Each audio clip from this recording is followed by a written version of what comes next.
राजस्थान के टोंक से प्रधानमंत्री मोदी ने कांग्रेस पर बड़ा हमला किया है। कांग्रेस राज में आस्था का पालन भी मुश्किल होता था, ये प्रधानमंत्री मोदी ने प्रहार किया। कांग्रेस राज में हनुमान चालीसा सुनना गुनाह था, प्रधानमंत्री मोदी ने प्रहार किया। और साथ ही कांग्रेस ने रामनवमी पर प्रतिबंध लगा दिया था। प्रधानमंत्री मोदी की तरफ से ये बड़ी बातें कही गई। कर्नाटक में हनुमान चालीसा सुनने पर दुकानदार को पीटा गया। शोभा यात्रा पर पथराव करने वालों को कांग्रेस ने सुविधा दी। कांग्रेस के शासन वाले कर्नाटका की कुछ दिन पहले वहां एक छोटा दुकानदार, उसको सिर्फ इसलिए बुरी तरह से पीटा गया, लहूलुहान कर दिया गया, क्योंकि वो अपनी दुकान में बैठे बैठे हनुमान चालीसा सुन रहा था। ये कांग्रेस की कर्नाटका की सरकार का काम देखिए। अपनी छोटी सी दुकान में एक गरीब आदमी भक्ति भाव से प्रभु हनुमान जी का स्मरण करते हुए हनुमान चालीसा सुन रहा था, उसको लहूलुहान कर दिया गया। आप कल्पना कर सकते हैं, कांग्रेस के राज में हनुमान चालीसा सुनना भी गुनाह हो जाता है। कांग्रेस के राज में अपनी आस्था का पालन करना भी मुश्किल हो जाता है, और राजस्थान तो खुद इसका भुक्तभोगी रहा है। अब सीधी सीधी बात है, जब उनके पार्टी, उनके सारे नेता प्रभु राम का मंदिर बने, प्रभु राम का प्राण प्रतिष्ठा का अवसर हो, मंदिर के लोग जाके रूबरू में आने के लिए निमंत्रण दे, सम्मान पूर्वक निमंत्रण दे, और पब्लिकली उस निमंत्रण को ठुकरा दिया जाए, तो उनके चेले चपाटे भी हनुमान चालीसा करने वालों को पीटेंगे कि नहीं पीटेंगे भाइयों?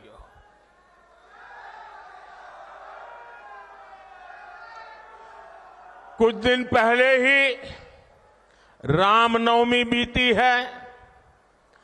कांग्रेस के जाने के बाद पहली बार शांति से शोभा यात्रा निकली है पूरे राजस्थान में, वरना पहले और चुनाव की आपाधापी गर्मी होने के बावजूद भी कांग्रेस ने तो, और हमारे यहां तो सूरज की पहली किरण का स्वागत भी राम राम सा से होता है। राम राम सा, कोई किसी को मिले तो पहले मुंह से निकलता है राम राम सा।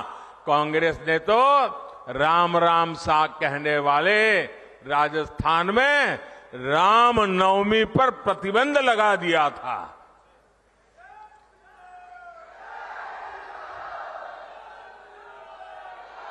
और हमारे किरोड़ी लाल ऐसे हर मुद्दे पर लड़ाई लड़ते थे।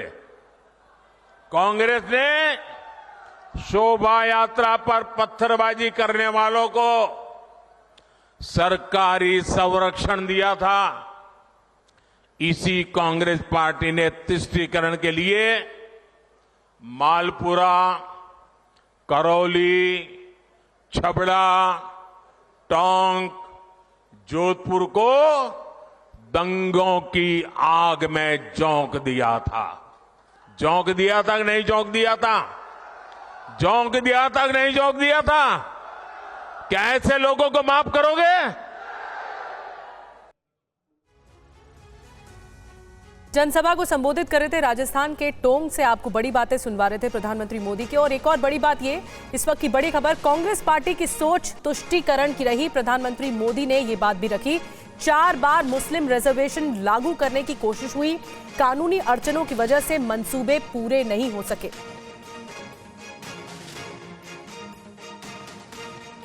कांग्रेस पार्टी की सोच हमेशा से तुष्टीकरण की रही है, वोट बैंक की राजनीति की रही है। 2004 में जैसे ही कांग्रेस की केंद्र में सरकार बनी, उसके सबसे पहले किए गए कामों में था, सबसे पहला काम था चुनाव जीतने के बाद आंध्र प्रदेश में SC ST के रिजर्वेशन में से कमी करके मुसलमानों को रिजर्वेशन देने का प्रयास। ये एक पायलट प्रोजेक्ट था जिसे कांग्रेस पूरे देश में आजमाना चाहती थी।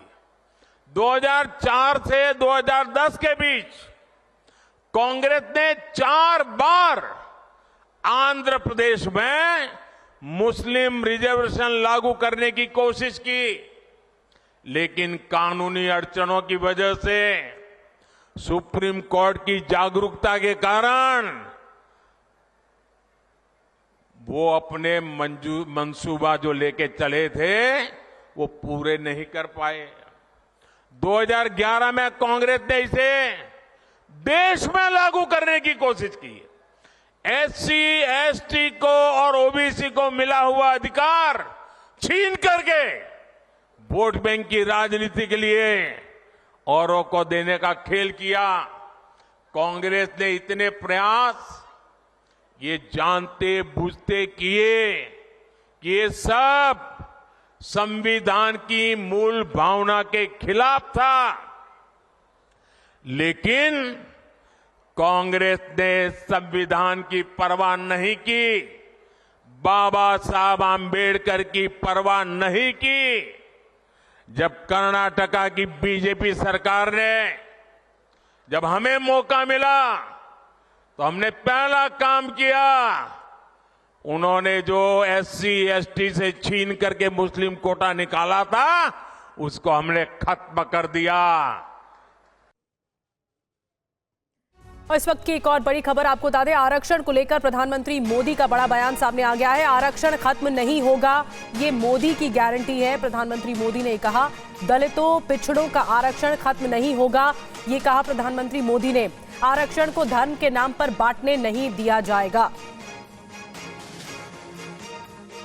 साथियों, कांग्रेस की इन साजिशों के बीच मोदी आज आपको खुले मन से गारंटी दे रहा है, दलितों पिछड़ों और आदिवासियों का आरक्षण न खत्म होगा।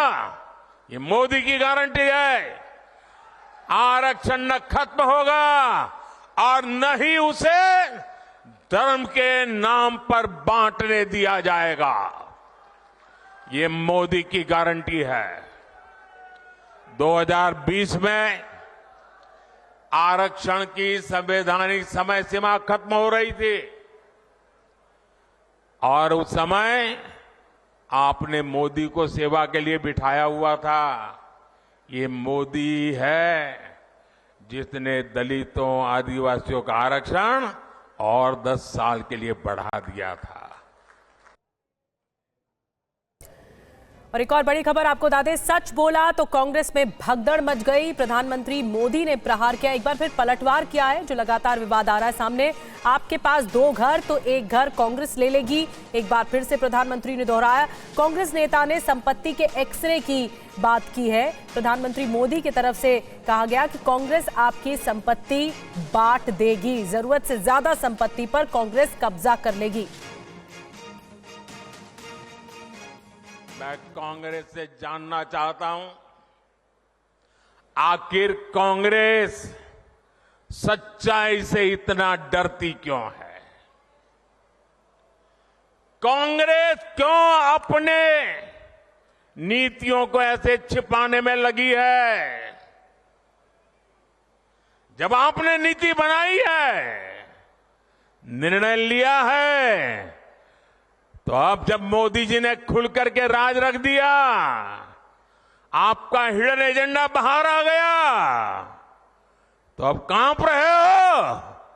अरे हिम्मत है तो स्वीकार करो, हम आपसे मुकाबला करने के लिए तैयार हैं।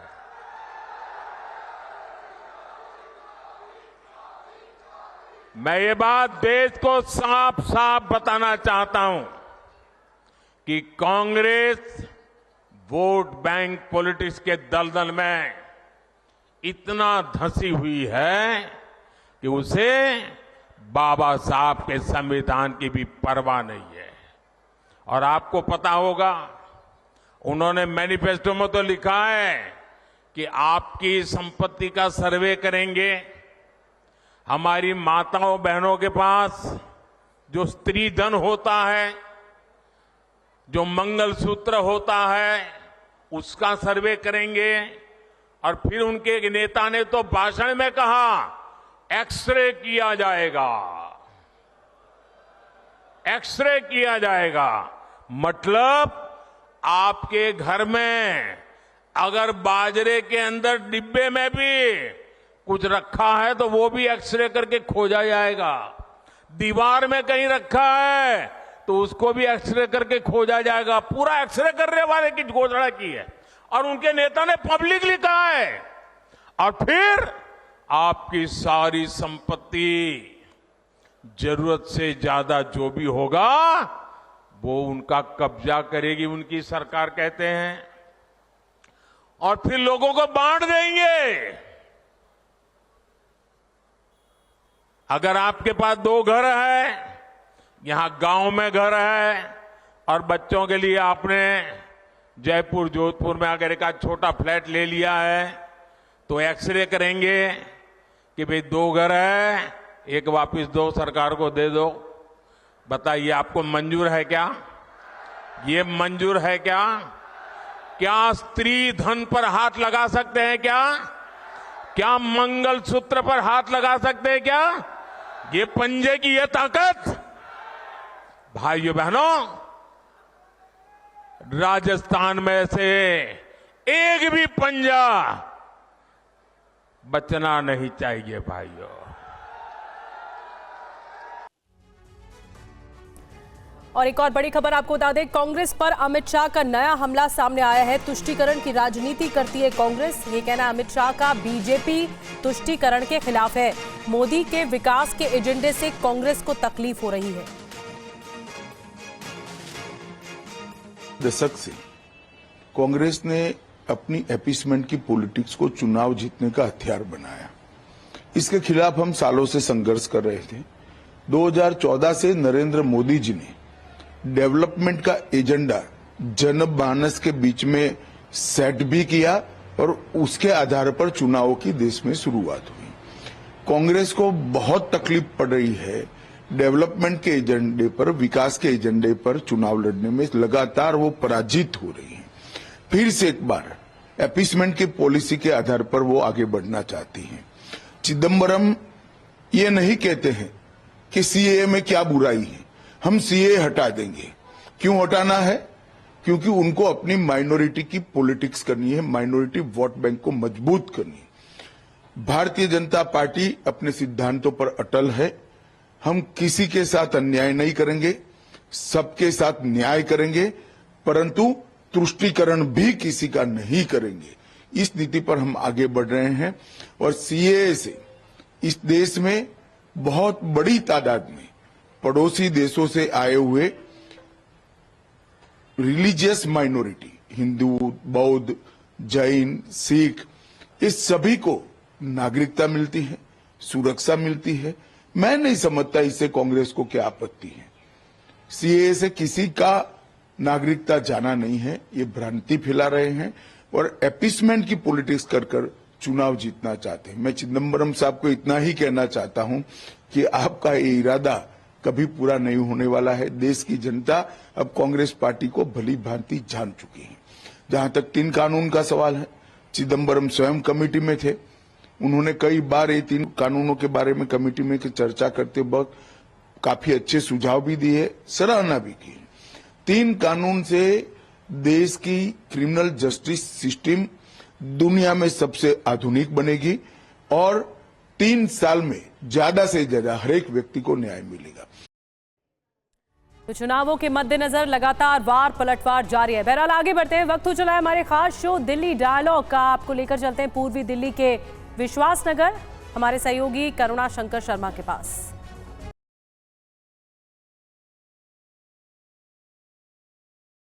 नमस्कार, दिल्ली डायलॉग में एक बार फिर से आप सभी का स्वागत है और आपके साथ मैं हूं करुणा शंकर शर्मा और आज हम यहां पर मौजूद हैं। ये जो इलाका है विश्वासनगर नाम का ये इलाका और यह आता है पूर्वी दिल्ली लोकसभा सीट। मुकाबला यहाँ पर कैसा है, मुद्दे यहाँ पर क्या है लोगों के बीच, इस पर हम बात करेंगे। अरविंद केजरीवाल तिहाड़ जेल के अंदर बंद है, खबर ये सामने आ रही है सोर्सेज से कि उन्हें इंसुलिन आखिरकार जिस पर इतना विवाद छिड़ा हुआ था वो इंसुलिन का डोज आखिरकार दिया गया। लेकिन इन सब के बीच आज हनुमान जयंती और आज एक बड़ा हमला बोला गया है प्रधानमंत्री की तरफ से राजस्थान में कांग्रेस पर। और हमला ये बोला गया है कि भाई कांग्रेस की जो सरकार है वहां पर हनुमान चालीसा का पाठ करना भी गुनाह होता है। जिक्र किया गया कर्नाटक का, जहां पर एक छोटे दुकानदार को हनुमान चालीसा का पाठ करने पर उसे पीटा गया जब हनुमान चालीसा का पाठ वहां पर बजाया गया। और भी तमाम मुद्दे उस पर भी हम बात करेंगे। शुरुआत यहां पर करते हैं और देखिए ये भी आपको बता दें कि इलाके से जो मौजूदा पार्षद हैं ज्योति रानी वो भी इस वक्त हमारे साथ मौजूद है। ज्योति रानी इस वक्त हमारे साथ मौजूद है। सबसे पहले मैं लेकिन आम जनता के पास आऊंगा, ये बताइए। अच्छा, आप कुछ बोलना चाहती, बोल दीजिए। मैं ये कहना चाहूँगी, मैं विश्वासनगर से सुनीता राणा कांग्रेस निगम प्रत्याशी, ये कहना चाहूँगी आज हनुमान जन्मोत्सव है तो इसलिए मैं जितने भी हमारे ये क्षेत्रवासी हैं सभी को इसके लिए धन्यवाद देती हूँ। जन्मोत्सव के लिए सभी को बहुत बहुत मुबारक और शुभकामनाएं। लेकिन आप देखिए, मैं देख पा रहा हूं आप तो कांग्रेस से हैं और जैसे आपने अपना इंट्रोडक्शन दे दिया, प्रधानमंत्री को सुना कुछ देर पहले प्रधानमंत्री ने कांग्रेस के लिए ये बोला कि भाई कांग्रेस के राज में, कांग्रेस की सरकार में तो हनुमान चालीसा का पाठ करना भी गुनाह हो जाता, पीटा जाता है। अब वो तो प्रधानमंत्री जी है, वो तो ऐसा कुछ भी कह सकते हैं। जो ये राम भक्त पे जो इन्होंने देश को बांट रखा है, जाति पाति पे बांट रखा है, जो हमारे राम थे, क्या आज से भी उन्होंने जिक्र किया कर्नाटक की घटना का जहां एक दुकानदार को कुछ दिन पहले पीटा गया था, उसका जिक्र किया। क्या बोल रहे हैं आप? कर्नाटक के चुनावों में बजरंगबली चलाकर देख लिया ना, वहां पर जनता ने दिखा दिया ना। कर्नाटक के अंदर कहां पर उठाकर फेंका है, जो इतना बड़ा मैंडेट बीजेपी लेकर आई थी वहां पर बिल्कुल नीचे को ले आए। तो ये बजरंगबली जितना मर्जी कर लें, इनके बजरंगबली करने से कुछ नहीं होगा। मुद्दों पर बात करो। आज की डेट के अंदर सबसे बड़ी चोट ये हिंदुस्तान और देश के संविधान पर कर रहे हैं। ये नीचे जो हमारे भाई हैं, हमारे दलित हैं, पिछड़े हैं, अति पिछड़े हैं, उनका आरक्षण खत्म करना चाहते हैं। ये कौन? बीजेपी वाले और कौन? ये संविधान में संशोधन करना चाहते हैं। कहते हैं यूसीसी लेकर आएंगे, बिना संविधान में संशोधन करे बताओ कैसे यूसीसी आ जाएगा? कौन सा ऐसा प्रावधान है जो यूसीसी बिना संविधान में संशोधन करे आ सकता है? तो इन लोगों ने संविधान को खत्म करने का बिल्कुल मन बना लिया है। इनके नेता लोग संविधान को खत्म करने की अपनी अपनी रैलियों के अंदर बात कर रहे हैं। ये जो 400 पार का नारा दिया जा रहा है, ये संविधान को खत्म करने के लिए दिया जा रहा है और हम लोग संविधान को 400 पार के नारे पर कितना दम है? 400 पार के नारे में कितना परसेप्शन है? परसेप्शन बना दिया, कुछ भी बनाओ। परसेप्शन है ये? यस, परसेप्शन है। बनाओ पब्लिक के अंदर ताकि पब्लिक समझे 400 आ रहे 4। ये तो पब्लिक के अंदर जो छुपा हुआ है ना, अभी जो पब्लिक शांत बैठी है, 50% से ऊपर जो है वोटिंग नहीं हो रही है। जो लोग शांत बैठे हैं उनके अंदर का अभी कोई अंडर करंट है क्या? राहुल गांधी अभी दावा करते भाई लोगों में अंडर करंट है, कुछ है क्या? नहीं है, राहुल गांधी का सवाल नहीं है, सवाल है पब्लिक का। पब्लिक आज ये समझ में आ गई है पब्लिक को कि हमारे मेन मुद्दे क्या हैं। हमारे मेन मुद्दे जो हैं वो हनुमान चालीसा या गीता रामायण नहीं है। हमारे मेन मुद्दे ये हैं कि जो 5 किलो राशन के ऊपर हमें और 5 साल तक बढ़ावा कह रहे। प्रधानमंत्री अच्छा होते ये कहते कि मैं अपनी पब्लिक को आने वाले 5 साल में इस लायक बना दूंगा कि कभी इसकी जरूरत ही ना पड़े। लेकिन जब प्रधानमंत्री ये बोलते हैं कांग्रेस पर निशाना साधते हुए कि हनुमान चालीसा का पाठ करना उनकी सरकार में गुनाह हो जाता, रामनवमी की जो शोभा यात्रा है उस पर पाबंदी लगा दी जाती है, तो एक आम जनता होने के नाते आप क्या सोचते हैं? आप तक क्या मैसेज जाता है? आज तो हनुमान जी का जन्मदिन है। आज पूरे देश बल्कि विश्व के अंदर भी हनुमान चालीसा सुंदरकांड का पाठ हो रहा है। पता नहीं लोगों को क्यों मिर्चें लग रही हैं। अब अगर हनुमान चालीसा नहीं होना तो हिंदुस्तान ही कामयाब नहीं हो सकता। ऐसा है। हनुमान क्या बोल रहे हैं आप? क्या बोल रहे हैं? जो ये कहना चाह रहे हैं बीजेपी वाले कि राम या हनुमान इन जी के, राम हनुमान हमारे भी हैं, हम भी हिंदू हैं। ये बीजेपी वाले हिंदू नहीं हैं जो ये धर्म के नाम पे खेलते हैं। हनुमान चालीसा हम भी करते हैं, मैं भी व्रत रखता हूँ, मैं भी फास्ट रखता हूँ। नहीं, लेकिन एक सवाल ये भी है, जब चुनाव के बीच में हनुमान जी का जिक्र होता है, रामनवमी का जिक्र होता है, तब आप क्या सोचते हैं एज अ वोटर? ऐसा है, भगवान तो सभी के, वोटर भगवान मतलब ये नहीं ने कहा बीजेपी, भगवान सभी के हैं। भगवान के नाम पे वोट लेना ये बड़ी उसकी बात है। मुद्दों पे काम करो ना, मुद्दे चाहिए, मुद्दों पे। रोजगार, युवा बेरोजगार है, महिला सुरक्षित नहीं है, महंगाई चरम पे, बच्चे बेरोजगार हैं। तो राम भगवान है, भगवान ही है, भगवान के नाम पे वोट नहीं मिलनी चाहिए। आप क्या बोल रहे हैं? मैं ये बोल रहा हूँ कि धर्म को छोड़ के जो जानवर चल रहा है भगवान उसका भी है, जो जानवर चल रहा है जमीन पर भगवान उसका भी है, इनका ही नहीं है खाली। देश विकास तो फिर मुद्दे क्या है? मुद्दे क्या है? ये आपके मुद्दे क्या? मेरे मुद्दे ये देश ना संविधान चलने वाला है, ये रामायण गीता भागवत से नहीं चलने वाला देश ये। और आप बेर हनुमान चालीसा की बात कर रहे हो, हनुमान जी भी दलित थे, योगी जी ने कहा था। अब हनुमान चालीसा की बात करो, और दलित कुछ भी कर सकता है, दलित कुछ भी कर सकता है, दलित सत्ता उखाड़ भी सकता है, सत्ता बना भी सकता है, ये देश चलेगा। एक सेकेंड यहाँ पर हमारे साथ मौजूदा पार्षद, जैसे मैं आ रहा हूँ के पास मौजूदा पार्षद है हमारे साथ यहाँ पर, जो ज्योति रानी है आम आदमी पार्टी से। आप बताइए इस बार यहाँ पर क्या मुद्दे बनते नजर आ रहे हैं? अरविंद केजरीवाल जेल के अंदर है, आज हनुमान जयंती है, प्रधानमंत्री को आपने सुना, हनुमान का उनकी तरफ से जिक्र किया गया, बहुत सारी बातें कही गई, आप क्या देख रहे हैं? मैं प्रधानमंत्री से सिर्फ इतना ही कहना चाहती हूँ, ये भगवान जी खाने के लिए नहीं देते हैं, काम खाने के लिए, काम पे बात कीजिए कि लोगों की जनता क्या है, लोग बेरोजगार हैं, उनको क्या मिल रहा है? बेरोजगारी मिली है उनके लिए, उनके कुछ काम हो रहा है, कुछ भी काम नहीं हो रहा है। बीजेपी का उनको काम कर रहे हैं, ऐसे कुछ काम नहीं होगा। हम कह रहे काम पे करो, सभी को काम दो, संविधान की लोकतंत्र की हत्या। मोदी जी को बोलो ले लद्दाख पे बात करें, मोदी जी को बोलो ले लद्दाख पे बात करें मोदी जी। आप क्या बोल रही है? सर मैं यही कह रही हूँ, मैं क्या जेलों में ऐसे बिना किसी आरोप के आप ऐसे बंद करते जाएंगे, लेकिन जो उनके काम है ना वो रुकने वाले नहीं है। जो उन्होंने काम किए वो दिखा देंगे बोर्ड देके, वो बोर्ड बताएगा कि उनके क्या काम है। बिल्कुल ऐसा हो रहा है क्या? चलिए मैं अरविंद केजरीवाल का जिक्र कर रहा हूँ, अगले मुद्दे पर आता हूँ। देखिए अरविंद केजरीवाल को आखिरकार ऐसा कहा जा रहा है कि इंसुलिन दे दी गई है, लो डोज इंसुलिन है जो दी गई है, तो अब तो वो विवाद खत्म हो गया ना, क्योंकि लगातार कहा जा रहा था कि अरविंद केजरीवाल को मारने की साजिश है। देखिए जेल में जिसको जरूरत पड़ती है, जिसके मान लो अभी इन्होंने जेल में बंद करा, उन्हें जो परेशानी है, बीमारी सिमारी के आम कैदी को परेशानी होती है, तो हमारे सीएम है, और सीएम के लिए मतलब कि कोई इंसुल की व्यवस्था नहीं, कोई मतलब खाने पीने की व्यवस्था नहीं, मतलब उन्हें जेल में मारने की साजिश रची जा रही है। और जो अरविंद केजरीवाल को जेल से रिहा नहीं करा गया तो मैं आमरण अनशन पे बैठूंगा।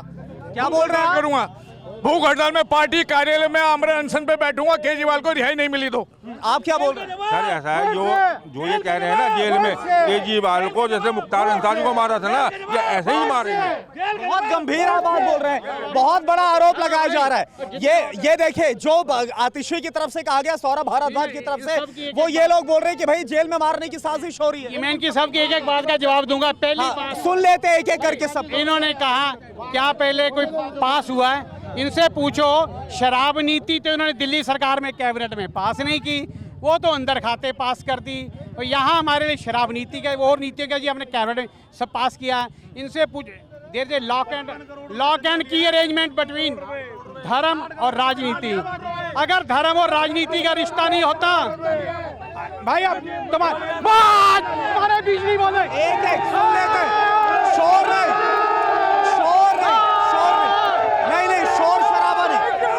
शोर शराबा नहीं, मुद्दों पर बात, शोर शराबा नहीं,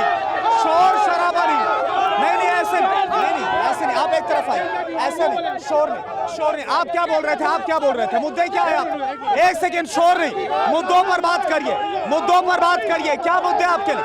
यहाँ पर आइए, बताइए। 60 करोड़ रुपए शराब कंपनी से इन्होंने चंदा लिया, इलेक्ट्रोल बॉन्ड, मनी ट्रेल तो वहाँ पकड़ा जा रहा है, हमारी सरकार में कोई मनी ट्रेल नहीं पकड़ा गया, और हमारे नेता सारे बातचीत भरी आएंगे।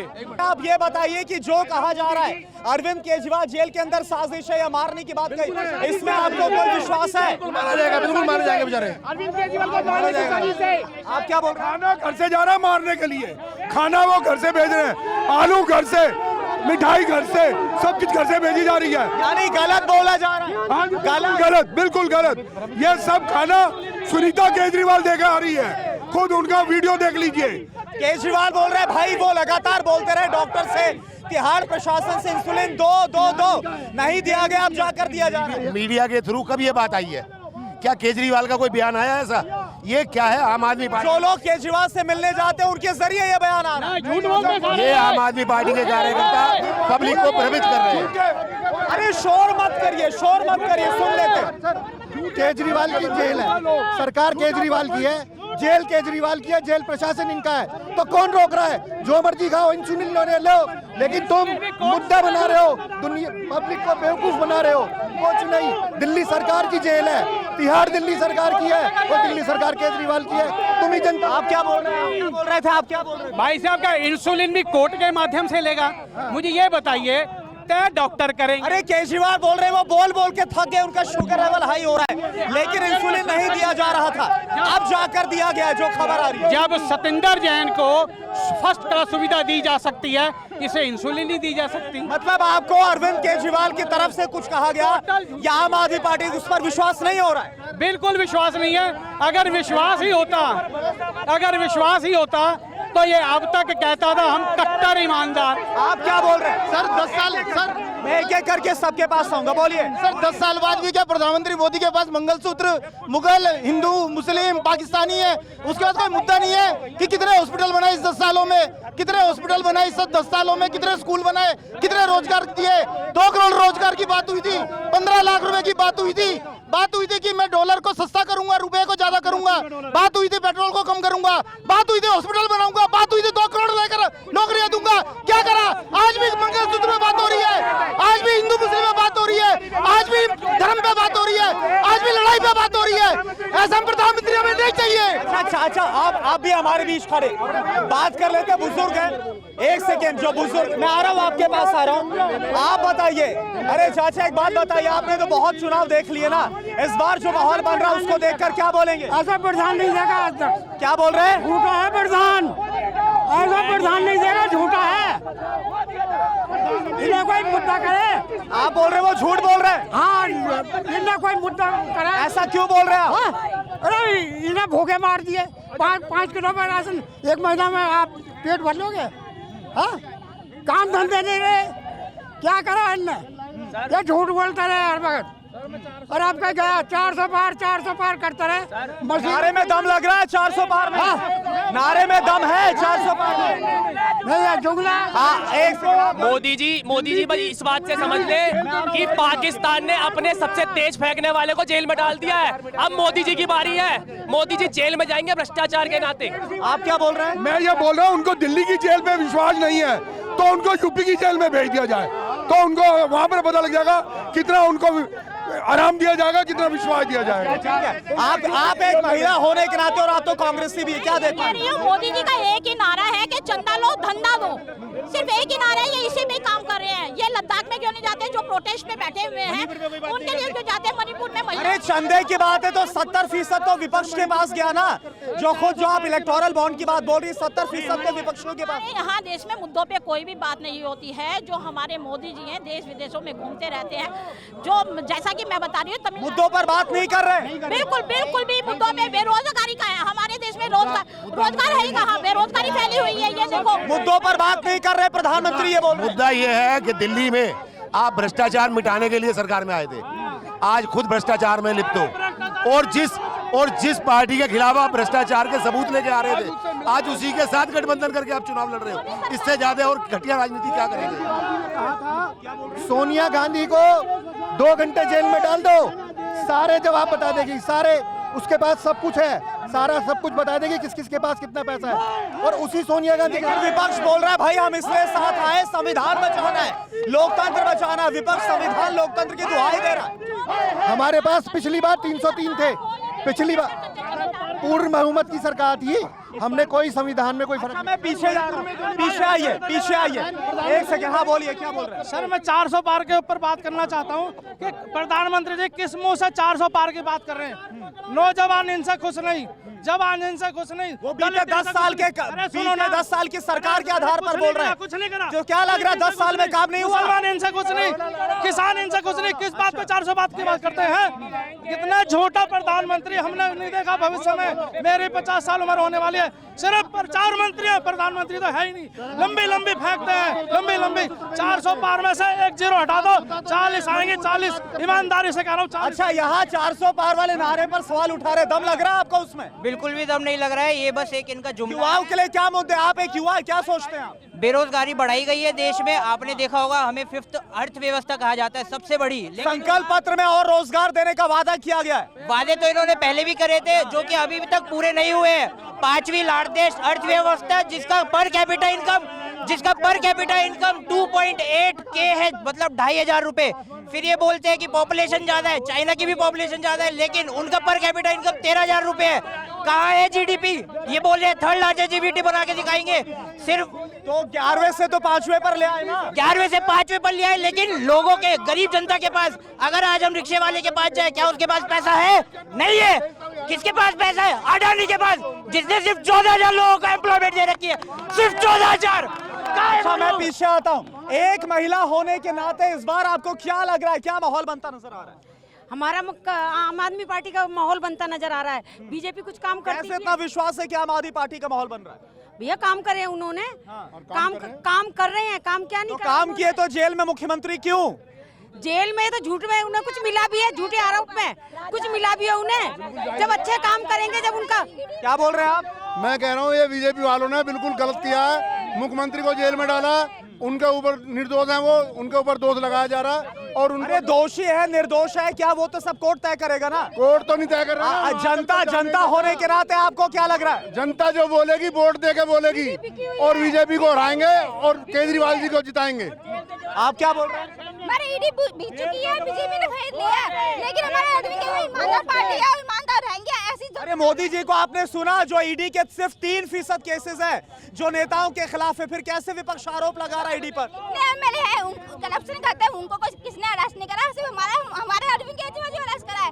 इतने उन्होंने तानाशाही दिखाई। आप बोलिए, क्या बोल रहे हैं आप, क्या बोल रहे हैं? वो बोल रहे हैं कि भाई इस बार तो माहौल आम आदमी पार्टी कांग्रेस। चलो देखो, मेरी बात सुनो, ये कह रहे हैं, इन्हें कहने दो, पर माहौल तो पूरा देश बता रहा है। माहौल तो लेह लद्दाख बता रहा है, माहौल तो मणिपुर बता रहा है। आ रहा हूँ आपके, सुन लेते हैं।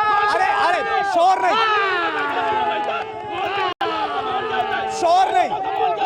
नहीं, मैं यहाँ पर आता हूँ। क्या बोल रहे हैं? दिल्ली और देश कर चुका है मंथन। 2024 इस लोकसभा चुनाव में देश की जनता पूर्ण बहुमत देने जा रही है नरेंद्र मोदी जी के समर्थन में। अच्छा, ये आपको लग रहा है? बिल्कुल लग रहा है, पूरा देश कह रहा है। आज जो देश की आर्थिक स्थिति है, ऐसे ही नहीं अर्थव्यवस्था का इंडेक्स ऊपर जा रहा है।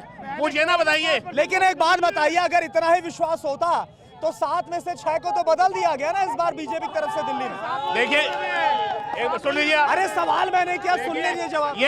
ये हमारे सांसदों का बड़प्पन है कि उन्होंने खुद कहा, हमारे क्रिकेटर होने का मैं समय नहीं दे सकता, इसलिए मुझे चुनाव नहीं लड़ना, मैं चुनाव लड़वाऊंगा, इसलिए उन्होंने अपनी सीट बदली। चुनौती है, आम आदमी पार्टी कांग्रेस एक साथ आ गई है। चुनौती है, चुनौती है? बिल्कुल नहीं है, नहीं है, बिल्कुल। दो हमारे निर्विरोध अरुणाचल प्रदेश में चुने गए, एक सूरत में चुना गया। अगर माहौल नहीं होता तो कैसे चुने जाते हैं? अरे कांग्रेस तो उस पर भी अब कोर्ट जाने की बात बोल रही है ना, सूरत का आप जो बोल रहे हैं। जा सकती है, तुम्हारे प्रस्तावक नहीं पहुंचे, हमारा उसमें क्या दोष है? हमारा अगर बात ये कह रहे हैं, ये कहते हैं जी हमारा ईडी, तुम्हारे पैसे पकड़े जाएं तो संविधान खतरे में है। भ्रष्टाचार।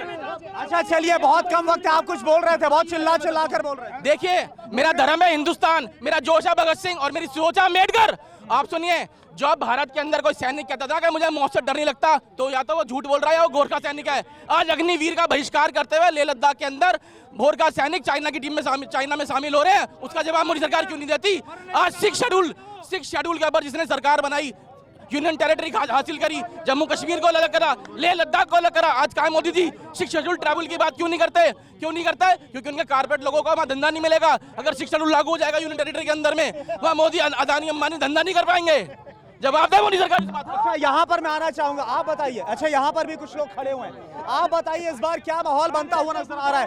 सूरत का जिक्र किया गया, भाई सूरत में तो कमल खिल गया, निर्विरोध वहां पर चुन लिया गया। निर्वाचित होएगा वो, तो जब वहाँ कोई था ही नहीं तो जीतेगा ही वो।